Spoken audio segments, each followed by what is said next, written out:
Празничната маса на брат ми Боян. Масата е празна още, но на двора сенките полазват призраци на хора. Ето го бащата с лятната капела.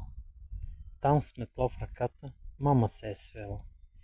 И докато четка с ръчно прахоляка, гледа как съседка храни два котака. На она с тераса седнала е комшия. Дърпа си от фаса, черпи се с ракия. Гласове отекват кротко в маранята и от сън се сепва сякаш махалата. Тук след 2-3 часа призраци и живи, празничната маса ще делят щастливи. 31 август 2020 година. Празничната маса на брат ми Боян.